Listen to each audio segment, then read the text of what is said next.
Hello students of class 7. Today we are going to start our chapter number 6 of your history part. बच्चों आज हम आपके history का chapter number 6 start करने जा रहे हैं, that is towns, trader and craft persons. Towns यानी कि जो सिटीज़ और कस्बे होते हैं उनको कहते हैं ट्रेडर्स यानी व्यापारी, एंड क्राफ्ट पर्सन यानी कि जो क्राफ्ट की जो आइटम्स बनाते थे वो कलाकार, या आप उनको जैसे कुम्हार वगैरह होते हैं जो पोट वगैरह जो बनाते थे, उन सब के बारे में हम इस चैप्टर में स्टडी करेंगे। While visiting a medieval town, what would a traveler expect to find? Expect यानी कि आशा करना। Expect means आशा करना कि अगर एक किसी मिडाइवल टाउन में जा रहे हैं तो एक जो ट्रेवलर है वो क्या आशा करता है, उसको क्या मिलेगा। This would entirely depend on the kind of a town. ये पूरी तरीके से उस पर डिपेंड करता है, निर्भर करता है। डिपेंड करना यानी कि निर्भर करना कि वो टाउन किस तरह का है। जैसे कि for example whether it was a temple town, कि वो मंदिरों वाला टाउन है। एंड एडमिनिस्ट्रेटिव सेंटर यानी कि प्रशासनिक केंद्र है। अ कमर्शियल टाउन यानी वहाँ पर बिजनेस होता है। और अ पोर्ट टाउन यानी वहाँ पर बाहर से सामान आता है और वहाँ से बाहर भेजा जाता है। किस टाइप का है, मंदिरों वाला है, प्रशासन वाला है, बिजनेस वाला है, व्यापारिक केंद्र है, या फिर वो पोर्ट टाउन है। Many towns combined several functions, बहुत सारे टाउन्स होते हैं उसमें बहुत सारे काम होते हैं। They were administrative centre, temple towns as well as craft production and commercial activities centre. बहुत सारे ऐसे टाउन्स भी होते हैं कि जहाँ पर एडमिनिस्ट्रेटिव सेंटर भी होता है यानी वहाँ पर प्रशासनिक काम भी होते हैं। टेम्पल टाउन भी है, वहाँ पर सारे मंदिर वगैरह भी होते हैं, क्राफ्ट का काम भी होता है, और वहाँ पर कमर्शियल जो एक्टिविटीज़ है वो भी होती है। यहाँ पर देखो आप एडमिनिस्ट्रेटिव सेंटर्स क्या होते हैं। In chapter 2 you got to know about the Chola dynasty. Chapter 2 में आपने चोला डायनेस्टी के बारे में पढ़ा है। Let's go for a trip in our imagination to the capital of the Cholas as it was 1000 years ago, Tanjore. कि चलो हम देखते हैं कि इमेजिनेशन करते हैं कि चोला की जो कैपिटल थी उसके बारे में। और चोला की जो कैपिटल थी उसका नाम था थंजौर। क्या नाम था उसका? Tanjore. Near this beautiful town flows the perennial river Kaveri. इस सुंदर कस्बे के पास में कावेरी नदी बहती थी। One can hear the bells of the Raj Rajeshwar temple built by king Raj Raja Chola. और आप उसमें आराम से घंटियों की आवाज़ सुन सकते हैं जो कि राज राजेश्वर टेम्पल की, जो कि राज राजा ने बनवाया था, चौल राज राजा ने। The people of the town all praise its architect Kunjar Mallan Raj Raja Parunthachan. He has proudly carved his name on the temple wall. There is a massive Shivalinga inside the temple.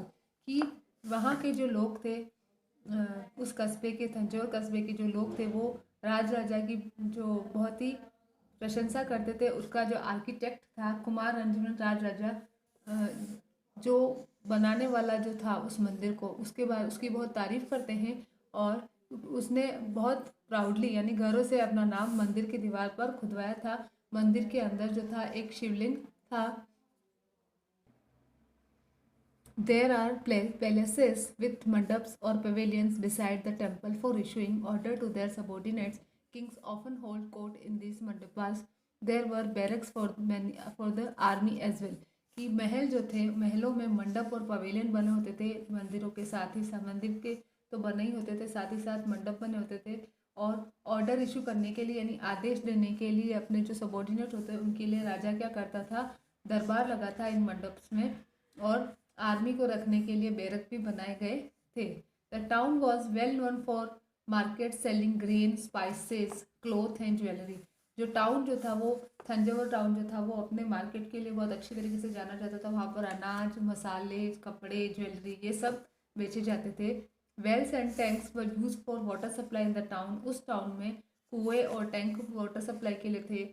The Saliya weavers of Tanjore and the nearby town of Uraiyur are busy production cloth for flags which were used in the temple festival. कि जो सलिया weavers जो थे थंजौर के, और पास के जो town के जो उड़ियारूर थे, वो झंडा जो होता है, फ्लैग मीन्स झंडा, झंडे के कपड़ा बनाने के लिए बहुत ही बिजी रहते थे, जो कि मंदिरों के फेस्टिवल में यूज़ किया जाता था। They also supplied fine cottons for the king and nobility and course cotton for the masses. वो जो अच्छा जो कॉटन होता था वो राजा के लिए सप्लाई करते थे, और जो कोर्स यानी कि जो थोड़ा कम जो कॉटन होता था, रफ जो होता था, वो नोबिलिटी के लिए देते थे। द स्थापतीस और sculptures would make equestric bronze idols in tall ornaments, bell metal lamp at some distance in स्वामी मलाई। जो स्थापति या फिर जिनको स्कल्पटर्स कह सकते हो आप, वो क्या करते थे, जो ब्रोंज के आइडल्स बनाते थे, ऑर्नामेंटल जो बेल का जो मेटल ऑर्नामेंटल बेल बनाते थे, जो लैंप होते थे, है ना, वो सारी चीज़ें वहाँ पर स्वामी मलाई में बनाई जाती थी। Temples, towns and pilgrimage centres.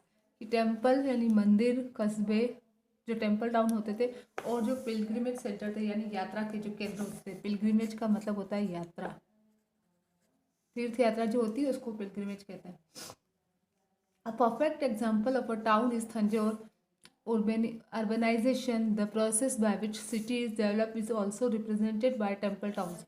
कि ये जो थंजौर जो था वो टेम्पल टाउन का भी एक परफेक्ट एग्जाम्पल था, जिसमें क्या था, अर्बनाइजेशन जो था, जिसमें सिटी जो डेवलप होता है वो टेम्पल टाउन के द्वारा इसमें था वो process. Temples were often central to the economy and society. मंदिर जो थे वो आर्थिक और सामाजिक दोनों, अर्थव्यवस्था और समाज दोनों के लिए केंद्र थे। In order to show their devotion to various deities, rulers build temples. अपने जो रूलर्स जो होते थे वो अपनी भक्ति अपने अलग अलग देवों में अपनी भक्ति दिखाने के लिए ये टेम्पल्स बनवाते थे। To carry out extensive rituals, feed pilgrims and press and celebrate festival, ruler provide temples with grains, grants of land and money. कि ताकि जो एक्सटेंसिव रिचुअल्स जो है, जो परंपराएं हैं, जो तीर्थ यात्रियों को खिलाना, पुजारियों को खिलाना, फेस्टिवल सेलिब्रेट करना, उन सभी के लिए राजा क्या करते थे, ज़मीन और पैसे दोनों का दान करते थे। Donations were also made by pilgrims who visited the temple. और मंदिर के अंदर जो भी यात्री आते थे वो भी अपनी डोनेशन करके जाते थे। Bronze, bell metal and the lost wax technique. Bronze, bell metal और लॉस्ट वैक्स टेक्निक क्या यहाँ पर देखोगे आप। Bronze is an alloy of copper and tin. Bronze जो क्या है, कॉपर और टिन को मिलाकर बनता है। Bell metal contains more quantity of tin as compare to other kinds of bronze that produce a bell like sound. जो bell metal होता है उसमें ज़्यादा टिन का यूज़ किया जाता है। Chola bronze statues were made using the lost wax technique. जो चोला का जो ब्रॉन्ज स्टेचू है वो लॉस्ट टेक्निक का यूज़ करके बनाया गया है। Initially wax image was made. पहले वैक्स इमेज बनाई जाती थी। This was then covered with clay and dried. फिर उसको मिट्टी से, सूखी मिट्टी से उसको कवर किया जाता, उसको सुखाया जाता। After heating a tiny whole was made in the clay cover.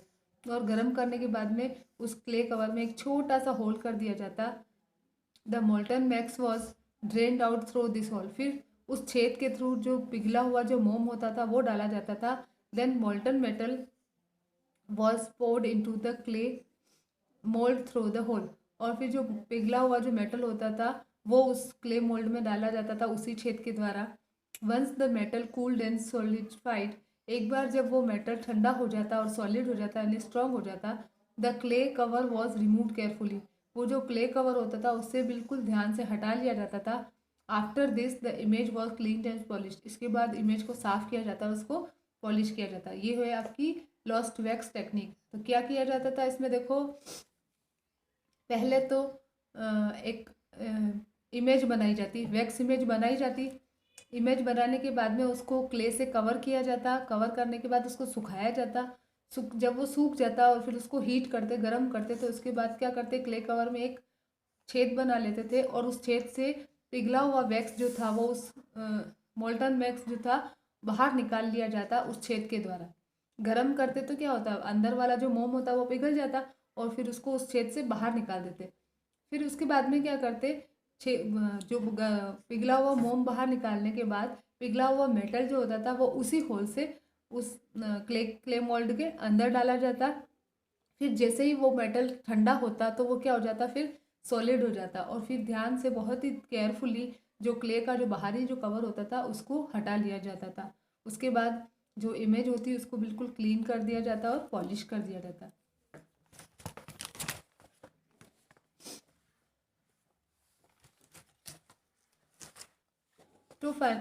To to finance trade and banking temple authorities use most of their wealth, कि व्यापार को और बैंकिंग जो होता है उसको फाइनेंस करने के लिए जो मंदिर जो अथॉरिटीज़ होती थी वो अपना ज़्यादातर वेल्थ यूजनेस जो धन होता था उसका यूज़ करती थी. Gradually a large number of priests, workers, artisans, traders, etc. are settled near the temple to fulfill its need and of the pilgrims who visited it. कि क्या ग्रेजुएट धीरे धीरे क्या होता है, बहुत सारे पुजारी, बहुत सारे कलाकार, व्यापारी, वर्कर जो थे मंदिर के आसपास ही ज़रूरतों को इसकी ज़रूरतों को पूरा करने के लिए वहीं पर सेटल हो गए थे. और फिर यहाँ पर तीर्थयात्री भी विजिट करते थे तो उनकी नीड को भी पूरा करने के लिए लोग वहीं आसपास में ही बस गए. देयरफॉर टेम्पल टाउन्स ग्रू, और इसीलिए फिर वो टेम्पल टाउन्स बढ़ा. कि ये मान लो टेम्पल है, अब इसके आसपास लोग बस गए तो अब ये क्या बन गया, टेम्पल टाउन बन गया. Town developed around temples such as those of Bhillasvamin, Bhilsa और विदिशा इन मध्य प्रदेश. कि जो टाउन जो टेम्पल के चारों तरफ डेवलप हुए उनके जैसे कि बिलास्वामी जो है, बिलास्वामिन, भिलसा और विदिशा मध्य प्रदेश में, एंड सोमनाथ गुजरात में सोमनाथ है. Other important town temple towns were Tirupati in Andhra Pradesh, Andhra Pradesh में जो तिरुपति है, तिरुपति बालाजी का जो मंदिर है उसके आसपास वाला तिरुपति, एंड कांचीपुरम एंड मदुरई इन तमिलनाडु. मीनाक्षी मंदिर जो है मदुरई में, उसके आसपास मदुरई टाउन बस गया, उसका नाम मदुरई पड़ गया. Development of the pilgrimage centre also slowly turn them into township. फिर ये जो पिलग्रिमेज यानी कि तीर्थ यात्रा के जो केंद्र थे धीरे धीरे जैसे ये डेवलपमेंट इनमें विकास होता गया तो ये टाउनशिप में कन्वर्ट हो गए. जैसे कि वृंदावन उत्तर प्रदेश में, तिरुवन्नमलाई तमिलनाडु में आर अमोंग सच टाउन. ऐसे ही इसी टाइप के ये टाउन्स हैं. In the 12th century Ajmer was the capital of the Chauhan king which later became the suba headquarters under the Mughals. कि 12th century में अजमेर जो कि चौहानों की राजधानी थी वो बाद में धीरे धीरे सूबा बन गया था और वो मुगल का हेडक्वार्टर बन गया था. An excellent example of religious coexistence is provided by it. ये जो धार्मिक जो को एग्जिस्टेंस है इसका बहुत अच्छा एग्जाम्पल है ख्वाजा मोइनुद्दीन चिश्ती, द सेलिब्रेटेड सूफी संत. ख्वाजा मोइनुद्दीन चिश्ती जो एक बहुत ही माने हुए सूफी संत थे, attracted devotees from all creeds and caste who settle there in the 12th century. उन्होंने जितनी भी जातियाँ वगैरह वहाँ पर रहती थी सभी को अट्रैक्ट किया था 12th century में. पुष्कर अ lake near Ajmer attracted pilgrims from olden times. और अजमेर के ही पास में एक झील है पुष्कर झील जो तीर्थ यात्रियों को पुराने टाइम से अभी तक अट्रैक्ट कर रही है. आज भी लोग वहाँ पर तीर्थ यात्रा करने जाते हैं. A network of small towns, छोटे छोटे टाउन का जो नेटवर्क है वो. The subcontinent was marked with several small towns from 8th century onwards. 8th century के बाद में हमारे जो सबकॉन्टिनेंट इंडिया था इसमें छोटे छोटे टाउन्स आ गए थे. These would have possibly emerge from large villages. ये जो छोटे छोटे टाउन थे वो किससे बने थे, पर ये माना जाता है कि बड़े बड़े गाँव से. दे यूजुअली हैड मंडपिका और मंडी ऑफ लेटर टाइम्स. फिर उनमें मंडपिका यानी कि पुराने टाइम बाद में जो मंडी कहलाई वह होती थी. To which nearby villagers brought their produce to sell. और जहाँ पर उस मंडपिका में क्या होता था, पास के जो गांव के जो लोग होते थे वो अपना जो सामान होता था वो बेचते थे. They also had market streets called haat of later times. बाद में जिसको हाट के नाम से जाना गया, हट्टा बोलते हैं उसको, पहले हट्टा बोला जाता था.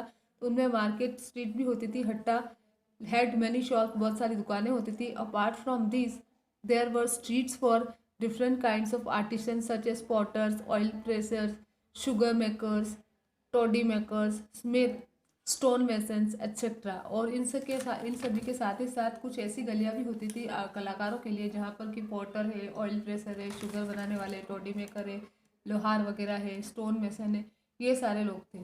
While some traders lived in the town, other move from town to town. कुछ जो ट्रेडर्स होते थे वो कस्बे में रहते थे और दूसरे जो होते थे वो टाउन से टाउन मूव करते थे in order to buy local and sell products of distant places like horses, salt, camphor, saffron, betel nut and spices like pepper. Many people visit from far and near to these towns. कि local चीज़ें खरीदने और बेचने के लिए दूर के जो जगह होती थी वहाँ पर, जैसे कि दूर की जगहों पर जैसे हॉर्स, सॉल्ट, सेफ्रॉन, स्पाइसेस वगैरह ये सब तो लोग क्या करते थे, दूर और पास के टाउन में आते जाते रहते थे। इन लेटर टाइम्स यूजुअली अ सामंत और जमींदार बिल्ड अ फोर्टिफाइड पैलेस इन और नियर दीज टाउन्स। और बाद में यूजुअली जो सामंत होते हैं या जमींदार है, उन्होंने क्या किया, एक फोर्टिफाइड चारों तरफ से बंद एक महल नुमा बनवा दिए इन टाउन के पास में। दे impose taxes on traders, artisans and articles of trade, and sometimes donated the right to collect these taxes to local temples which were built by themselves or by rich merchants. ये जो जमींदार और सामंत होते थे, ये क्या करते थे, ट्रेडर्स यानी व्यापारी, कलाकार या जो व्यापार की जो चीज़ें होती थी और तो उन सब पर क्या करते थे, टैक्स लगाते थे। कभी कभी ये क्या करते थे, जो टैक्स का जो अधिकार होता था वो उसको, जो वहाँ का लोकल मंदिर होता था उसको डोनेट कर देते, जो कि उन्होंने या फिर रिच मर्चेंट्स ने बनाए थे। These rights were accounted in inscriptions that have survived till today. ये जो राइट्स है वो इंस्क्रिप्शन में बताए गए हैं, जो कि आज भी बताए जाते हैं। अब बताएं taxes on markets. A summary from a 10th century inscription from Rajasthan mentioned the dues that were to be gathered by temple authorities। कि 10th सेंचुरी का एक इंस्क्रिप्शन है राजस्थान में, जिसमें ये बताया गया है कि ये जो टैक्सेस होते वो टेम्पल अथॉरिटीज़ लेती थी। There were taxes in kind on item just such as, किस टाइप के आइटम के ऊपर टैक्सेस लेती थी, आगे देखते हैं। जैसे कि sugar, jaggery, dye, thread, cotton, coconut, salt, areca nut, butter, sesame oil, cloth, इन सब के ऊपर। बिसाइड्स देयर वर टैक्सेस, इनके अलावा भी ट्रेडर्स पर टैक्सेस होते थे। On those who sold metal goods, जो मेटल की चीज़ें बेचते थे उनके ऊपर। On distillers, on oil, on cattle fodder, lots of grains, इन सब के ऊपर भी टैक्सेस लगाते थे। Some of these taxes are collected in kind while other was collected in cash.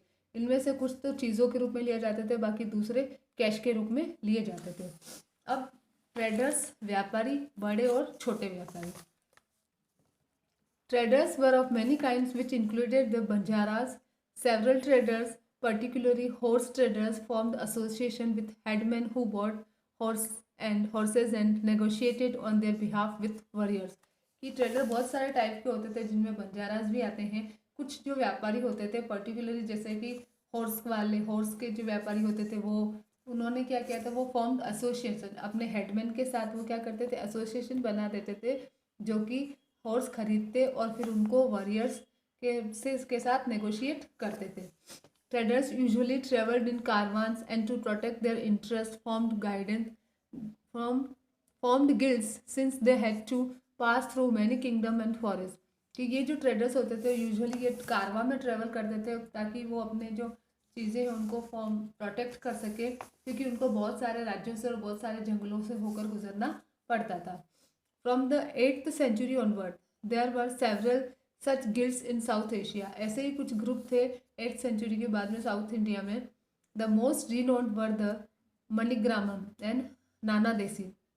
जो बहुत सबसे ज़्यादा जाने जाते वो थे मणिग्रामम और नाना देसी। These guilds were used in trade extensively both with in the peninsula and with China and south east. ये जो गिल्ड्स थे वो व्यापार में यूज़ किए जाते थे पेनिनसुला और चाइना और साउथ ईस्ट एशिया के साथ में, जो हमारा जो इंडिया व्यापार करता था, इंडिया के जो कंट्री स्टेट्स थे उसमें। Communities like the Chettiars and the Marwari Oswal became the principal trading group of the country.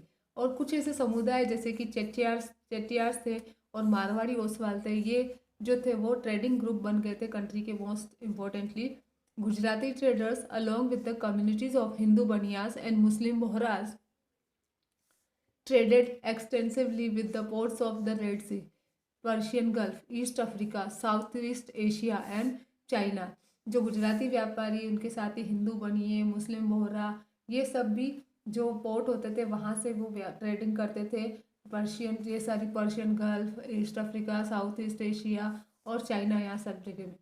In these ports they sold textile and spices and in return brought gold and Ivory from Africa and spices, tin, Chinese, blue pottery and silver from China and Southeast Asia।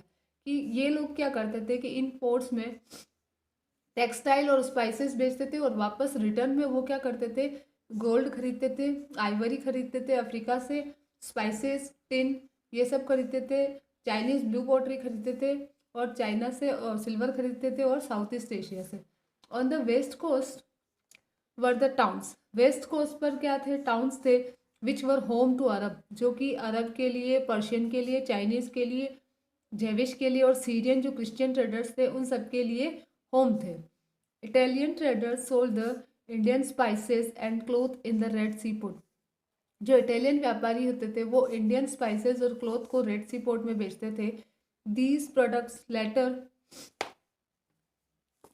Reached European markets, बाद में ये जो product होते हैं वो European market में पहुंचते, फैचिंग very high profit purchase, और वहाँ पर वो जब लोग उनको खरीदते तो बहुत ही, जो व्यापारी होते थे उनको बहुत सारा प्रॉफिट होता था। इन नटमेग, ड्राइड जिंजर एट्सेट्रा, और in tropical climate the spices were grown, जो ट्रॉपिकल क्लाइमेट होता था वहाँ पर स्पाइसेस उगते थे, जैसे पेपर्स, इलायची, काली मिर्ची, नटमेग, ड्राइड जिंजर, ये सब। They became an important part of European cooking and cotton cloth was very attractive, ये जो स्पाइसेस थे वो यूरोपियन कुकिंग का बहुत इंपॉर्टेंट पार्ट बन गए थे और कॉटन क्लॉथ जो था वो बहुत ही अट्रैक्टिव था। These drew European traders attention to India, इसकी वजह से यूरोपियन जो व्यापारी थे उनका ध्यान इंडिया की तरफ गया। How this change the face of trading and towns, इसने जो ट्रेडिंग और टाउन के जो फेस थे उनको बिल्कुल चेंज कर दिया। We will read about this shortly, हम इसके बारे में शॉर्टली पढ़ते हैं।